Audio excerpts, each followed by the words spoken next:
I'm thrilled. I'm so Hi. grateful to be here. Thank you for doing this. I'm so happy for you to be here. I'm so happy for the person that you are in the world, and we need you so much. And I'm so proud of you for creating the message that you have and being the person that you are. Thank you.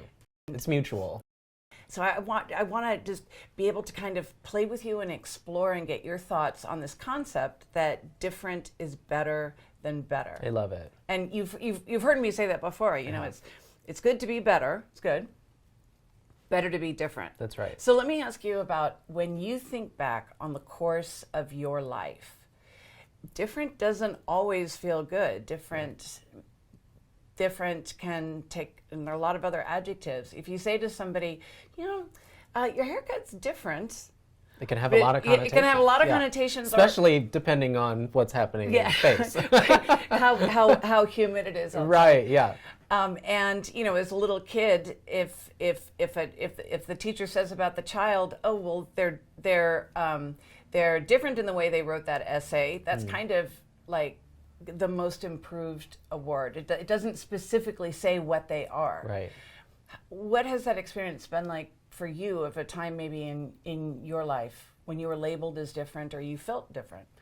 Well, I really appreciate that you have sort of reclaimed the word different, right? And given it a positive connotation, because I feel like my life has been about finding positive meaning in difference. When I was a kid, I grew up in a majority white conservative town. I was one of just 11 black kids. When I graduated high school, there were 2,000 students in my school, and 11 of us were black. 3 of them were related. So you can imagine it was an isolating feeling to be different. So as you can imagine, with the way that I've described being different as a young person was like being at a sleepover for my entire childhood in my own home, right? I had a bed, I had a pillow, I had people who loved and cared for me around me, but I still never really felt at home. And that didn't get any better going to school, it didn't get any better going to church. There were many ways in which being different made me stand out in a good way. I was elected student body president my senior year of high school. I got to be in every club, every after-school activity. But there were other ways that being different made me stick out like a sore thumb. I remember the first week of my senior year of high school, we uncovered a white supremacist group operating inside of our school, and they had discovered MySpace as sort of their breeding grounds. And they were putting out racist materials into the school population and questioning why people of color were in leadership positions. By the end of my senior year of high school, I'd come out of the closet, and there were parents who wanted me to step down from my role as student body president because they felt like, I was indoctrinating their children with my sexual orientation. So it was this constant push and pull of, in many ways, being tokenized because I was different, being celebrated maybe because I was different, and in other ways, never quite feeling at home in the community that I was supposed to be home in. So in what ways from that experience, how did that shape your character and shape your most successful traits? I think it made me a resilient person because I wanted to prove everyone wrong. One of the things that happens when you're talking about differences, whether it's race or sexual orientation, is that we feel we have to be exemplary in order to fit in the world. And I did all of those things. I competed in speech and debate. I went to nationals a couple of times. I ran for student body office multiple times. I wanted to achieve in the classroom. I had a really great GPA. I had solid SAT scores, right? I did all of the things to separate myself. And I think that came from a fighting spirit, wanting to overcome the things that I thought made me less than in my community. I've learned that they don't. They actually make me better because I am different in many ways. But I think the word I would use is resilient. Being different made me a resilient person. So the very qualities externally about you that some people, it sounds like, marginalized or they projected things onto you, what were the qualities internally that that being resilient has allowed you to become now in your career, be and do? I think being a resilient person has allowed me to be fearless in moments. When some would step back from the edge, I step forward. I think it has allowed me to be able to process things in a different way, not to be sidelined by difficult moments or obstacles or challenges or failures, but rather to see them as an opportunity to grow and be better and, pick myself up, dust myself off, because as a kid, that's what I had to do over and over and over again when I was told that just being me was a failure. I time and time again had to pick myself up. Let me just repeat that. Off. Just being you is a failure. Did I hear you right? I think as a kid, many times I was told and internalized the idea that just being me meant failing. Wow. I really profoundly feel that.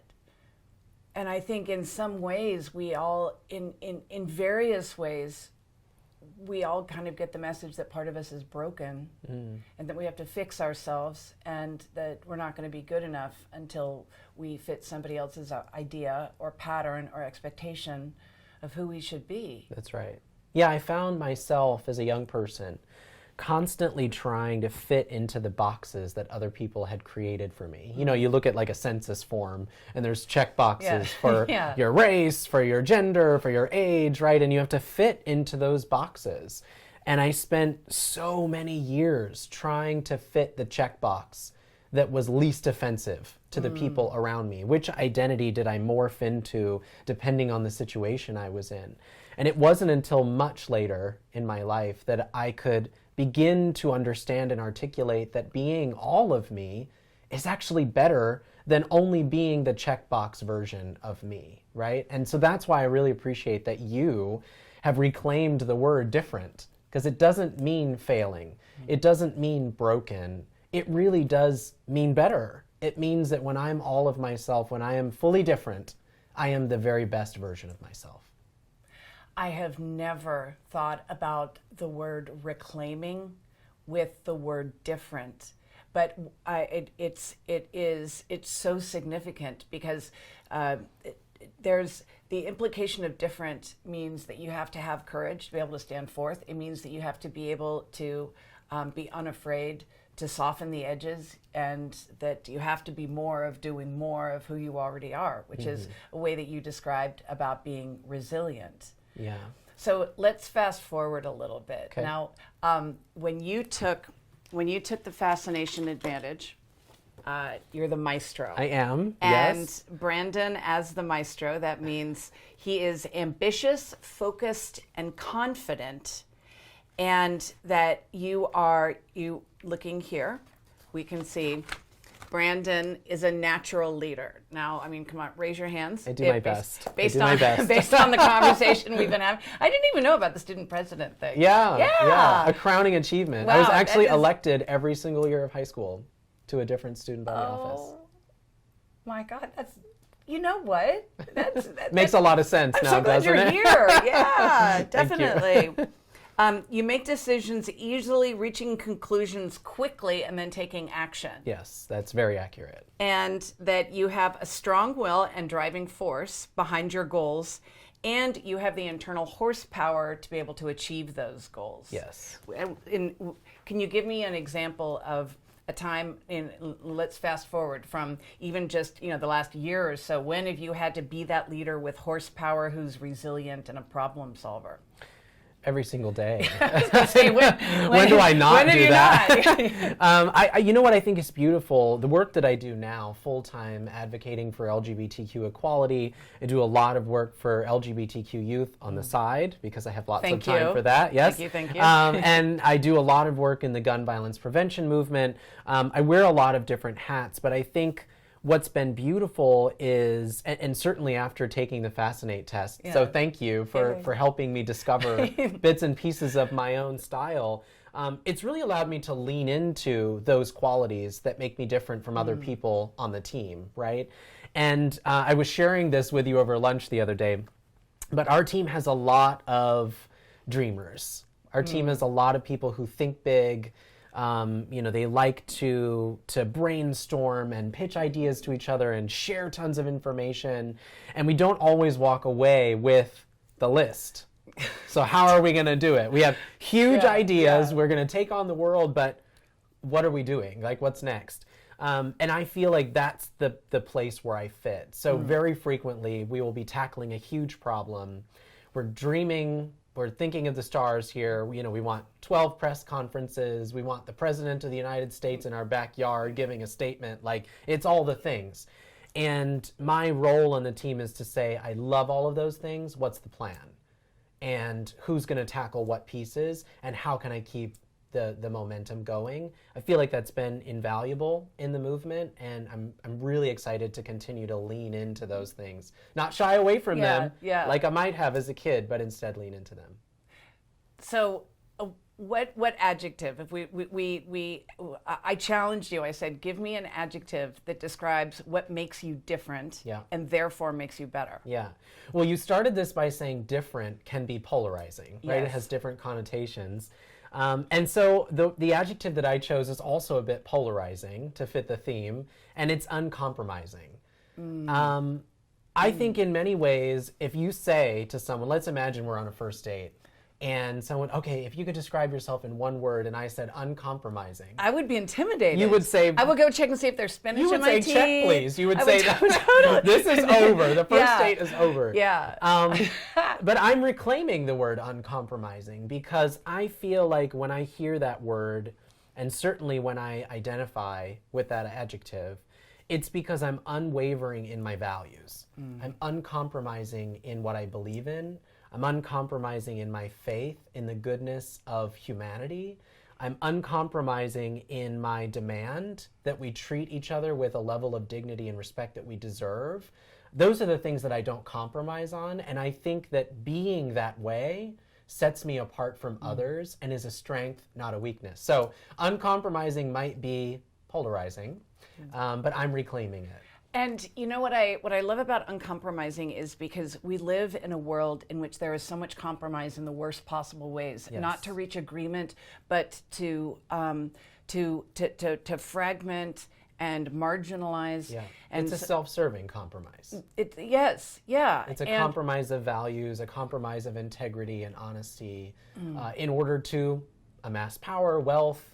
It's all of those things. That's the wrong kind of uncompromising. Or, I'm sorry, that's the wrong kind of compromise. Yes. And that's why I am uncompromising. Because I refuse to allow my values and integrity and honesty to be for sale or, up for compromise. Beautifully said. Thank you. Now let's talk about what happens inside of organizations. When in my research with 1 million professionals, what we've seen over and over again is that the strongest teams are not built on similarities, they're built on diversity. For example, what tends to happen is the leader will hire to replicate him or herself, and then you have a lot of people who are really good at details, who are really high energy and passion, and or people who are so focused on pushing the agenda through that there's nobody listening and building in. And so I think organizations are starting to get this idea that you have to have different communication styles. That's right. But the place where they're still not necessarily is they're still assigning labels by putting people who they perceive as different, putting them into the diversity and inclusion department. Right. And when I say diversity and inclusion, I mean capital D, capital I. What do you think is the cost of that to organizations? There's a real cost to, and I'm just going to call it what it is, so sorry everyone, to tokenizing people, right? When you bring people in that are different in order to flesh out your D&I program, but you don't actually incorporate their lived experiences into the workplace, into the work that you're doing, you actually rob yourself of that opportunity. Not only do you squash that person, you reduce them to just, whatever their demographic is, whatever the checkbox they fit is, you rob that person, but you also rob the workplace of the potential, right? When I bring my lived experience as a queer person of color who grew up in the community I talked about, who ran for student body office 4 times, who moved 3,000 miles with only 2 suitcases to find a place to belong, when I bring that lived experience into the workplace, I can connect on a different level to some of your clients. I can connect on a different level to some of my coworkers, to some of my peers. You need that lived experience as a lens through which the organization looks at the work. So I think it's really critical that when we're talking about diversity and inclusion, it's not just about creating a board to put someone's pictures on a website to check the box, but rather it's about fully integrating people's lived experiences, a diversity of lived experience into the workplace so that you can get the richness of the world into your work. I just love listening to you. I hope that answered the question. Yes, and I can see why you were on the debate team and successful, because you have a way of being able to take concepts and communicate them in a way that it's so natural and authentic from you, but that is you're phrasing things in ways that I haven't ever thought about them before, and so I just want to keep asking. Can I just keep going? Yeah, absolutely. Okay.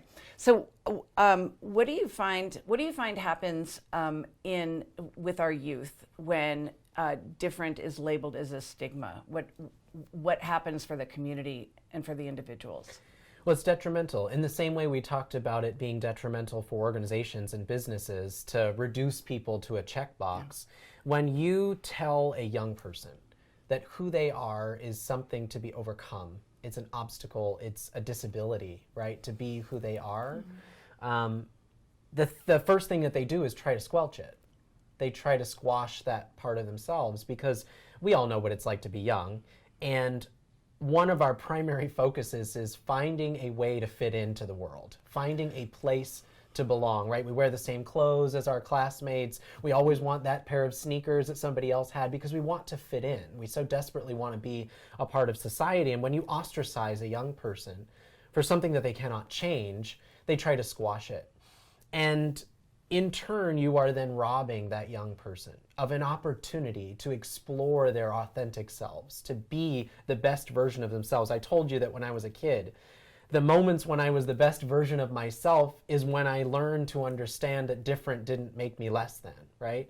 So you rob a young person of the opportunity for them to be the best version of themselves, and then you rob the community of the best version of that young person. We want every single young person in this country and beyond to be able to be their whole selves, so that our communities can be their whole selves, so that we can fold that richness of diversity back in. As soon as we start robbing young people of those bits and pieces of themselves, we rob our communities of the same things. What words of encouragement would you have for a young person coming out in any form of different?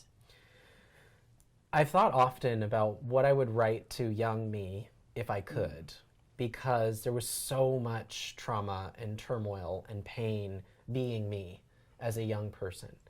And I think if I could write a letter to me, I'm very verbose, so the danger is that it would be like a novel. Here's what to expect, here's the checklist of what's coming. But I actually think it would be only 2 words. I would say, be you. In all the ways that that means, right? Be you authentically, be you unapologetically, be you courageously, be you defiantly. And my message to young people is the same. Be you. No matter what the world tells you that you have to be, no matter what you've internalized that you should be, the only thing you have to do is be you, authentically, 100%. When my son was in the 6th grade, he was bullied terribly because he was different. And you know, there's nothing worse than, as a parent, watching your child have to not just only be made to feel wrong, but being physically threatened. Yeah. And so when I talked to my son after this, and I said, I want you to be you, and if that means we move to a different school district, a different state, a different country, we'll go. What do you want to do? And he said, I want to be me, and I want to start the first Gay Straight Alliance Club at his school of 2,000 middle schoolers. Yeah. And so the first day of 7th grade, he set up a card table, and he had a goldfish bowl with candy and a sign-up sheet. And he had 74 members of the Gay Straight Alliance. And I remember talking to you during that time, and And you were the first person who really helped me understand from the inside out what his experience was of not just being threatened and teased, but to fundamentally be made to feel wrong. And so I feel like you, in the way that you speak to youth and about youth, you are just creating a transformation in creating a language around it and giving people the patterns and pathways to be able to understand that. I mean, the idea of coming out is, it's like the opposite of coming out is bringing in. Right. And as an ally, an advocate, and a mom, speaking out. So even though when somebody you love is coming out, we have Pride Month coming up, and hopefully people feel close enough to you during this time to have conversations that maybe otherwise they wouldn't feel like they had a context. Remember, they're not coming out. You are bringing in, and you're speaking out on their behalf and speaking with them to have the type of intimate conversations, the kind of deep understanding. Because fundamentally, if somebody has to walk around with a veneer around them when they can't be the person that they have always been. That's and right. will become at their best, then we as parents or as friends or as colleagues, we are robbed of the opportunity to be able to see their most exquisite and extraordinary traits. That's right. Imagine just for a moment, if you will, that I created a character for you. Okay, we're going to call her Rosie, and she's from Alabama, and she's got a white picket fence and, the nuclear family. She's got all these things, and I create that character for you. And I tell you that every single time you walk out the door, you have to be in character. You have to have a Southern accent. You have to carry yourself like Rosie. You have to fully commit to that character that checks all the certain boxes. You can imagine how exhausting that would be. Mm-hmm. Yeah. That after 8 hours all day long having to be in that character, that when you get home it just feels like exhaustion. That is what young people are carrying around with themselves. That's what all people are carrying around with themselves when they're not able to be their authentic selves. When they're having to put on a mask for the world around them, they're trying to play a character that the world has told them is palatable or appropriate for them, and it's exhausting. And I think it's incumbent upon all of us to do what you've done, which is to celebrate difference, to name it and say, being you, all of you, is the best version of you.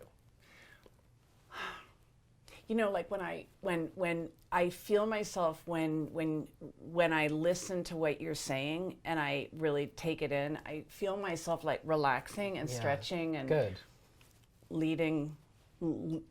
leading forth with a feeling of calm and confidence. And I think that's, if we could give that to all of our kids. That's right. And in our workplaces and in our communities, we could have more people walking forth, with the jewels on their chest, being able to come out and be expressed. Yeah. Well, imagine, if you will, and I'm talking to you all who are watching, imagine a world where all of your employees feel that way, where they walk in the door, head held high, chest open, and they can bring forward the best of their ideas because they're not having to play a character.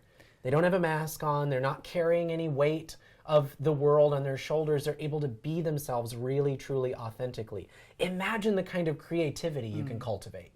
Imagine the board meetings where you can think about a 5 and 10 year plan and how much more rich those conversations could be. Imagine that the next Bill Gates or Jeff Bezos is sitting in your office and all they need is to be free of the shackles of being told that they have to fit the boxes. All they need is a space to be themselves authentically, to shed all of that and bring their whole mind, their whole body, their whole lived experience into the room.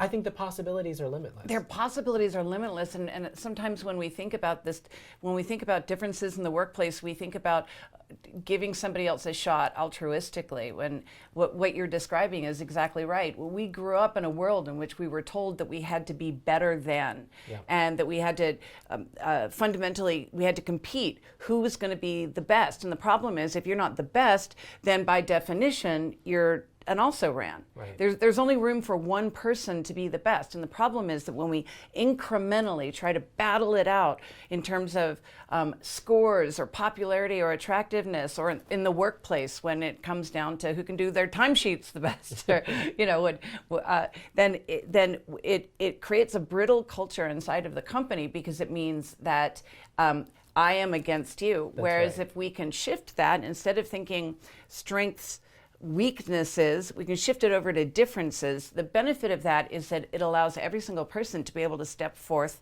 and bring this extraordinary quality that they've always had. But here's what happens. Initially, that creates conflict in the organization. Sure. Well, I initially, when I started Fascinate, I, of all people, understand the need for diversity on a team. That's absolutely. like You're bought in. I am totally bought in. But the problem was I kept making a mistake. I kept hiring people who were like me. So I would hire people with passion and innovation, and then we would have these great meetings and high five. Yeah, we had such high morale. We had zero follow through. We had very low accuracy. Yeah. Man, we had so much fun. So it was like the Post-it notes all over the wall never actually got translated into action. Yes. Post-it notes are a no-go for me. Okay, so wait, talk to me about that for a sec. The idea of a scattershot of ideas gives me a lot of anxiety in the workplace, and I don't function well in that way. And I think what's been beautiful about my journey, and I think the journey that you've provided for so many people, is learning that that's okay. It doesn't make me less than for me not to be a naturally creative person who throws things on the wall and sees what sticks. It doesn't make me less than. I'm actually a really important component to the team, because when everyone else throws things on the wall, I take down the Post-it notes and put them in order. So that we can say, well, we can't actually do this thing until we've done this thing, right? And we need that person who takes down the Post-it notes, puts them in order, and starts assigning tasks to people, right? And that's my role. Doesn't make me less than. It actually makes me a critical component to the team. So if you and I were working together, we would be wildly compatible, but we could also have some irritant there, because I would say, Brandon, I have this great idea. In fact, I have 3 of them. Come into my office, and then you'd walk in, and it would just be this, like sea of Post-it notes, which would immediately give me anxiety. Yeah. Whereas if you came to me and you said, I have the idea, there is a constraint, and you have to operate within that, that would give me anxiety. Right. And yet, that's what makes it so compatible. And this is why diversity is so crucial in our organizations and in our relationships. My husband, Ed, is on the Fascinate system, the Fascinate test. I score really high in innovation, and he scores really high in innovation. So here's what happens. We're so creative that we live our life in the Post-it notes on the wall. We come up with ideas immediately. The kids never know where we're going to go for dinner. But here's the disadvantage. When we make plans, we tend to change the plans. And the same thing happens inside of companies. Yeah, exactly.